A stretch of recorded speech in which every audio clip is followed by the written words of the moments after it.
श्री गणेशाय नमः। ये राशिफल चंद्र राशि पर आधारित है।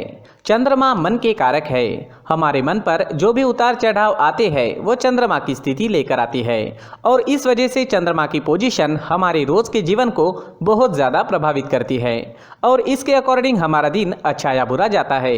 तो आइए जानते हैं इस दिन चंद्रमा आपके लिए किस तरह के परिणाम ला रहे हैं। दोस्तों, इस दिन चंद्रमा आपकी कुंडली में 11वें भाव में है। जी हाँ, 11वां भाव यानी लाभ स्थान। लाभ स्थान में चंद्रमा के होने से आपके लिए ये दिन काफी बढ़िया रहने वाला है। आपको ये दिन लाभ जरूर दिलाएगा। इस समय में आपकी हर इच्छा, हर मनोकामना पूरी हो सकती है। इस दिन सुबह से ही आप उत्साह और जोश से भरपूर रहोगे। पेंडिंग कामों को इस वक्त आप पूरा कर सकते हैं। इस दिन आपका मन प्रसन्न रहेगा, टेंशन फ्री रहोगे, पॉजिटिव सोच के साथ दिन की शुरुआत करोगे। इस दिन आपको कोई ऐसी खुशी भी प्राप्त हो सकती है जिसके बारे में आपने सोचा तक नहीं। इस समय में आपको पारिवारिक सुख मिलेगा, परिवार में भी कोई बड़ी खुशी आ सकती है। यह समय निवेश करने के लिए काफी उत्तम है। इस समय में निवेश करने से आपको 4 गुना तक फल प्राप्त हो सकता है। इस समय में आपकी इनकम में बढ़ोतरी हो सकती है। आपको इस समय में धन लाभ भी हो सकता है। अगर आप बिजनेस करते हैं और वो अगर पार्टनरशिप में है तो बिजनेस पार्टनरशिप में आपको अच्छा लाभ इस समय में मिल सकता है। इस समय में आपकी मैरिड लाइफ मधुर रहेगी। घर परिवार में प्यार और शांति का माहौल रहेगा। परिवार के साथ घूमने फिरने के लिए, खुशियां मनाने के लिए काफ़ी अच्छा समय है। आपके पार्टनर से और परिवार से इस समय में आपको पूरा सहयोग मिलेगा। ये समय यात्राएं करने के लिए भी बेहतरीन रहेगा। यात्राओं से आपको लाभ हो सकता है। बिजनेस के लिए अगर आप यात्रा करते हैं या फिर आपके प्रोफेशन के लिए यात्रा करते हैं तो उसमें भी आपको लाभ मिलेगा।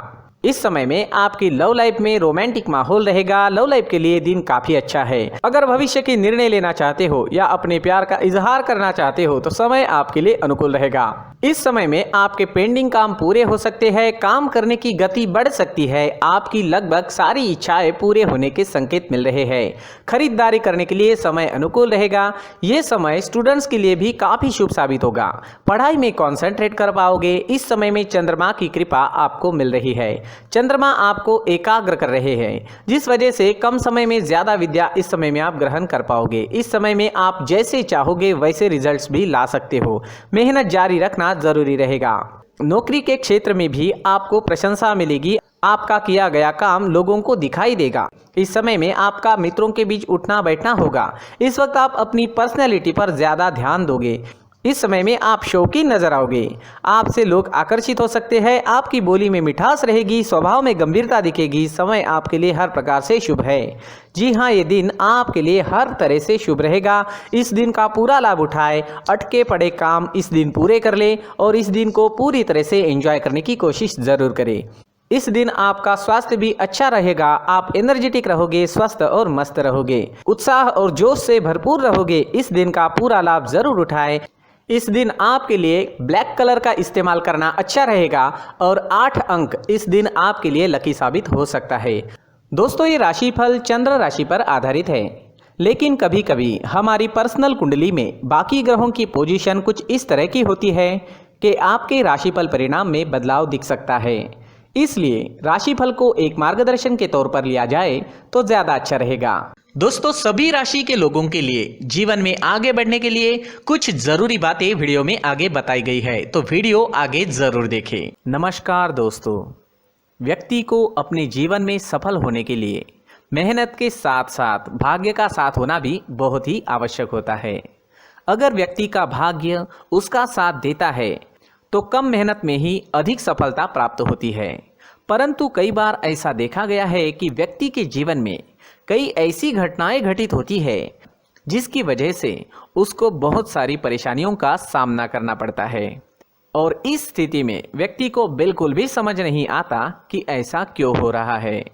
दरअसल आपके घर में ही कुछ ऐसी चीजें होती है जो हमारे भाग्य को प्रभावित करती है, हमारे जीवन को प्रभावित करती है और उन चीज़ों के आसपास होते हुए भी हमें वो चीज़ें नज़र नहीं आती। वह चीज़ें हमारे चारों तरफ एक अजीब सा घेरा बनाकर रखती है, परंतु हम उसको नहीं देख पाते।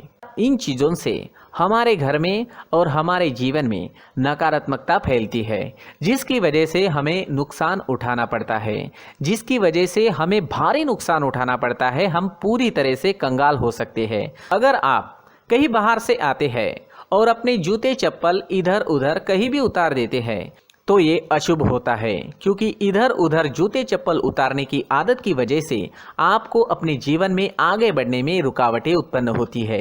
इससे उन्नति में बाधा आती है। इसलिए आप अपने जूते चप्पलों को उनकी जगह पर ठीक प्रकार से रखें। दोस्तों, काफ़ी लोगों को इस तरह की आदत होती है, कहीं से भी बाहर से आते हैं, कहीं भी जूते चप्पल फेंक देते हैं, कहीं पर भी उतार देते हैं। कुछ लोग तो घर के एंट्री के मेन डोर के सामने ही जूते या चप्पल डायरेक्टली उतार देते हैं। ये तो बहुत ही गलत है। साथ ही कुछ लोग जूते चप्पल उल्टे रख देते हैं, उस पर ध्यान नहीं देते। लेकिन इन चीज़ों पर ध्यान देना बहुत ज़रूरी होता है और जूते चप्पल हमारे जीवन को बहुत ज़्यादा प्रभावित करते हैं। दोस्तों, ध्यान रखें, जूते चप्पल हमेशा साफ सुथरे रखें और उनको उनकी जगह पर रखें। उनके लिए एक स्थान बनाएं, उस स्थान पर रखें। अगर कोई व्यवस्था उनके लिए की है तो बहुत ही अच्छी बात है, वहां पर उन्हें रखें, साफ सुथरा रखें। जूते चप्पलों को उनकी जगह पर कुछ इस तरह से रखें कि वो देखने में भी अच्छी लगे। अगर वो चीज़ें देखने में अच्छी लग रही है तो फिर उनसे निगेटिव एनर्जी उत्पन्न होने की संभावना बिल्कुल भी नहीं रहेगी। तो दोस्तों, इस बात का ध्यान ज़रूर रखें। साथ ही दोस्तों, एक और बात है जिस पर आपको ध्यान देना बहुत ज़रूरी होता है। हमारे घर के छत के ऊपर जिन चीज़ों का हमें काम नहीं होता है उन्हें हम घर के छत के ऊपर रख देते हैं। ऐसा करते करते देखेंगे तो घर के छत के ऊपर कबाड़ जमा दिखता है। जी हाँ, जो चीज़ें हमें लगता है आगे जाके हमारे काम में आ सकती है वो हम घर के ऊपर रख देते हैं, लेकिन वो चीज़ें तो काम में नहीं आती। हमारे जीवन पर वो चीज़ें बहुत ही गहरा निगेटिव इफेक्ट डालती है। इसलिए हमारे घर के ऊपर का जो भी एरिया है वो पूरी तरह से साफ सुथरा रखें। जी हाँ, साफ सुथरा रखना है और एक भी बिना काम की चीज हमारे घर के ऊपर नहीं रखनी है। दोस्तों, नहीं तो हम जीवन में मेहनत करते ही रहेंगे और हम जितना पा सकते हैं उतना नहीं पा सकेंगे, क्योंकि ये चीजें हमें कहीं ना कहीं हमारे जीवन में पीछे रखेगी।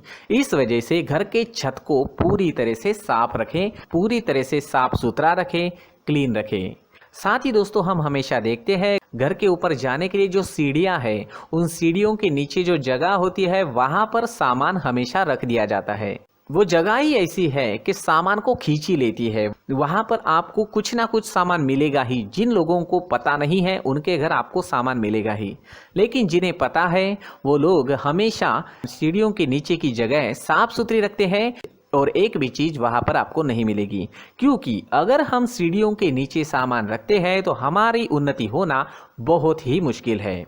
जी हाँ, सीढ़ियों के नीचे कूड़ा कचरा कबाड़ अगर हम जमा करके रखते हैं, कोई भी सामान रख देते हैं, तो उस वजह से माँ लक्ष्मी हम पर प्रसन्न नहीं होती। माँ लक्ष्मी हमारे घर में आने की संभावना बहुत ज़्यादा कम हो जाती है। तो दोस्तों, इन चीज़ों पर ध्यान रखें। हमारे घर की जो सीढ़ियाँ होती है उनके नीचे की जगह हमेशा साफ सुथरी रखें, क्लीन रखें।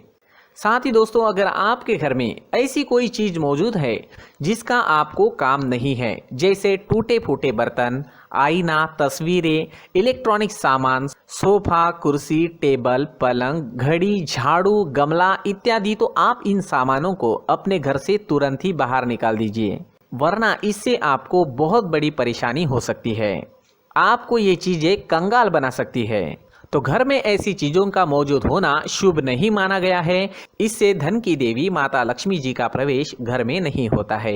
इन चीज़ों से आपके घर में नकारात्मक ऊर्जा का संचार होता है और जिस वजह से व्यक्ति को मानसिक समस्याओं का सामना भी करना पड़ता है। व्यक्ति के मन में चिड़चिड़ाहट होती है और छोटी छोटी बातों पर गुस्सा आने लगता है। आप जो भी कार्य करते हैं उसमें आपका मन नहीं लग पाता है। इस व्यक्ति का जीवन घर में मौजूद इन चीज़ों की वजह से अंधकार में डूबने लगता है। इसलिए आपको घर में बिना काम की चीज़ें, कूड़ा कचरा नहीं रखना है। दोस्तों, एक और ख़ास बात है, हमारे घर में मकड़ी का अगर जाला है तो वो बिल्कुल भी शुभ नहीं है। जी हाँ, वो अशुभ माना जाता है। घर में मकड़ी का जाला होना अशुभ है। इससे आपके अच्छे दिन भी बुरे दिनों में बदल सकते हैं, क्योंकि मकड़ी अपना जाल शिकार को फंसाने के लिए बनाती है। और अगर आपके घर में मकड़ी का जाला है तो इससे घर में नकारात्मक ऊर्जा का प्रभाव अधिक बनता है और वास्तुशास्त्र के अनुसार इससे सकारात्मक ऊर्जा का नाश होना शुरू हो जाता है और घर में नकारात्मक ऊर्जा बहुत ज़्यादा बढ़ जाती है। इसलिए आप अपने घर को हमेशा साफ सुथरा रखें। कम से कम 1 महीने में अपने घर के हर कोने की साफ सफाई जरूर करें। दोस्तों, मुख्य द्वार भी हमेशा साफ सुथरा रखें। मुख्य द्वार को हमेशा सजाया जाता है क्योंकि मुख्य द्वार से ही हमारे घर में लक्ष्मी का प्रवेश होता है। तो मुख्य द्वार को साफ सुथरा रखें और सजा कर रखें तो बहुत अच्छा रहेगा। इससे मानसिक रोग और घर की परेशानियां दूर हो जाएगी, धन की कोई कमी नहीं रहेगी और इसके साथ साथ आय के नए स्रोत भी खुलने लगेंगे। इसी के साथ और कुछ चीज़ें हैं, जैसे टूटी फूटी जो भगवान की मूर्तियां होती है वो हमारे घर में नहीं रखनी चाहिए। साथ ही जो भगवान के पुराने फोटो है जो जमा करके रखे हुए होते हैं, तो दोस्तों वो चीज़ें नहीं रखनी चाहिए। जो भगवान के फोटो या भगवान की मूर्तियाँ जो घर के मंदिर में हैं बस वहाँ तक सीमित है। अगर आपके घर के शोकेस में भी वो मूर्तियाँ रखी है, कुछ फोटो रखे थे, उन्हें भी साफ करते रहना चाहिए। जिन चीज़ों को हम मेंटेन नहीं कर पाते, साफ नहीं रख पाते, उन चीज़ों को घर से हटा देना ही आपके लिए अच्छा रहेगा। साथ ही दोस्तों कुछ तस्वीरें हैं, जैसे डूबते नाव की तस्वीर या फिर झगड़े की तस्वीर या फिर कुछ ऐसी तस्वीरें होती है जो देखते ही हमें समझ में आ जाता है कि ये तस्वीर निगेटिविटी दर्शा रही है। इस तरह की तस्वीर भी आपको आपके घर में नहीं रखनी है। जी हाँ, इस तरह की तस्वीर लगाने से भी हमारे जीवन में उसी तरह की घटनाएं घटित होना शुरू हो जाता है। हर एक चीज़ हमारे घर की हम पर प्रभाव डाल रही है। इस तरह के बदलाव आप आपके घर में ज़रूर करें। धन्यवाद।